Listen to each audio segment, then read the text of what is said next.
UP के बहराइच में जो घटना हुई वो आप सभी को विदित है, लेकिन अफसोस इस बात का है कि वहां पर जो पदस्थ है एसपी मैडम वृंदा शुक्ला जी, उनको ये तक नहीं पता कि गोली लगना क्या होता है और गोली मारना क्या होता है। और उनको ये किसने अधिकार दे दिया कि वो ये कह रही हैं कि मुस्लिम क्षेत्र से एक जुलूस निकला। मैडम वृंदा शुक्ला, आपको पता नहीं कि कौन सा जुलूस था वो, और आप होती कौन है ये बोलने वाली कि यूपी के उस बहराइच में मुस्लिम क्षेत्र है। और जब आपको पता था कि वो एरिया संवेदनशील है, तब आपके मातहत वहां क्या कर रहे थे? घुइयां छिल रहे थे। आपकी ड्यूटी किस बात की थी? वहां पर आप अपने मातहत को ड्यूटी पर तैनात रखती, आप क्या कर रही थी? और आपको तो ये भी क्लियर नहीं है कि जिसको गोली लगी, आप कह रही हैं एक व्यक्ति को गोली लगी, मैडम उसको गोली से छलनी किया गया है। तो योगी जी सबसे पहले तो मैडम की बुलाकर बढ़िया क्लास लीजिए, क्योंकि शायद उनको एक व्यक्ति, उस व्यक्ति का नाम गोपाल था, ये नहीं पता। मुस्लिम क्षेत्र डिक्लेयर करने वाली इनको किसने अधिकार दिया? और तीसरी बात यह है कि जुलूस कौन सा था, और उनको ये भी बताइए कि गोली से मारना, किसी को छलनी करना और गोली लगने में फर्क होता है। और इनको किसने अधिकार दे दिया मुस्लिम क्षेत्र कहने का? महाराजगंज के बाहर चौराहे पर वहाँ पर जो है मूर्ति पर पथराव किया, अब्दुल हमीद के घर से पथराव हुआ। पथराव के बाद जब हम लोग वहाँ बैठ गए और प्रशासन से मांग करने लगे, जो है गिरफ्तारी की मांग करने लगे, इतने में काफी लोग इकट्ठा हो गए। जब भीड़ देखा, पुलिस ने उन लोग उल्टा हम लोगों के ऊपर लाठीचार्ज कर दिया। लाठीचार्ज के दौरान भगदड़ मची। उसी भगदड़ में अब्दुल हमीद के घर वालों ने खींचकर घर के भीतर इसको गोली मार दी। ये थाना हरदी का मामला है और इस मामले में 100% दोषी हरदी थाना है। पूरी थाना क्योंकि हरदी थाना चाहती तो उनके घर वालों को सामने सुरक्षा व्यवस्था लगा करके उनको गिरफ्तार करके माहौल को शांत कर सकती थी। उन्होंने उनको गिरफ्तार करने के बजाय हम लोगों को देखने की कोशिश हुई है। 4 महीने पहले इस तरह की शादी हुई है, उसका कौन जिम्मेदार है? जी, महसी के महाराजगंज क्षेत्र में आज जब एक जुलूस एक मुस्लिम क्षेत्र में से एक मस्जिद के पास से निकल रहा था, वहाँ पे दोनों पक्षों के बीच में कुछ विषय को लेकर तकरार हुई, जिसमें दोनों पक्ष आमने सामने हुए। उसमें आपस में कुछ लोग उत्पात मचाने लगे, जिस घटनाक्रम में एक व्यक्ति को हिंदू पक्ष की तरफ से गोली लगी और बाद में उसकी मृत्यु हो गई। उसी के बाद एक तनाव की स्थिति उत्पन्न हुई, जिससे विभिन्न स्थानों पर जो मूर्ति विसर्जन है उसको रोक दिया गया। और फिर उस का फायदा उठा के कुछ शरारती तत्वों ने उपद्रव मचाने की कोशिश की। तो पुलिस द्वारा बहुत तेज़ी से अपनी कार्रवाई हरकत में लाए गए और जहां पे भी इस तरह का डिस्टर्बेंस हुआ है उसको हम नियंत्रण में ले आए हैं और अब सभी जगह सकुशल विसर्जन जो है पुनः आरंभ हो गया है।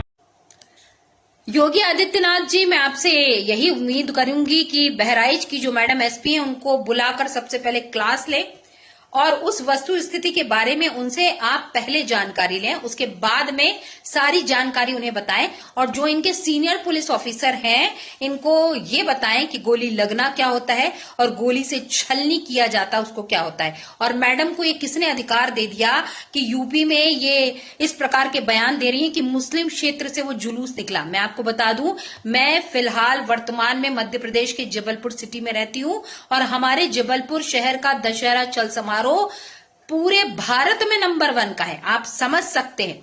और ऐसा नहीं है कि ये किसी ऐसे क्षेत्र से होकर ना गुजरे जहां मुस्लिम लोग ना रहते हों। इसके लिए पुलिस पहले से प्रॉपर जो है अपनी मीटिंग करती है और सारे अधिकारियों को बुलाकर, मातहत को बुलाकर हर एक क्षेत्र में उनको तैनात करती है। और अगर पुलिस महकमा कम पड़ रहा है तो दूसरे जिलों से भी पुलिस को बुलाया जाता है, क्योंकि इतना बड़ा दशहरा चल समारोह होता है। और यहाँ के पुलिस वालों को ये तो पता है साहब कि जुलूस क्या होता है और दशहरा चल समारोह क्या होता है और मूर्ति विसर्जन किसे कहते हैं और किस प्रकार से ड्यूटी पर तैनात पुलिस कर्मियों को अपनी ड्यूटी निभानी चाहिए। तो मुझे उम्मीद है कि आप सबसे पहले मैडम पर कार्रवाई करेंगे। बहराइच यूपी में जो हो रहा है बहुत ही दर्दनाक है। इस तरह का हादसा जिसमें एक जवान गोपाल को 20 गोलियों से मार दिया गया और उसको कुछ अनफॉर्चुनेटली फैक्ट चेकर जैसे चैनल्स उसको जस्टिफाई करते हैं। उनके खिलाफ भी कार्रवाई होनी चाहिए और जो भी राइटर्स हैं जिन्होंने जुलूस पर अटैक किया उनके खिलाफ जबरदस्त कानूनी कार्रवाई होनी चाहिए। उसमें बुलडोजर एक्शन हो और जो भी दूसरी कानून की प्रक्रिया है उसको होना चाहिए और इन सब को अरेस्ट करके इनके खिलाफ कार्रवाई हुई। इसी तरह की वारदात हैदराबाद में भी एक जुलूस पर अटैक हुआ। ये सारी चीजें मैं समझता हूं जब तक एडमिनिस्ट्रेशन और पुलिस इसको सख्ती से नहीं डील करेगी तब तक इस तरह की बार बार वारदातें होती रहेंगी। धन्यवाद, नमस्कार।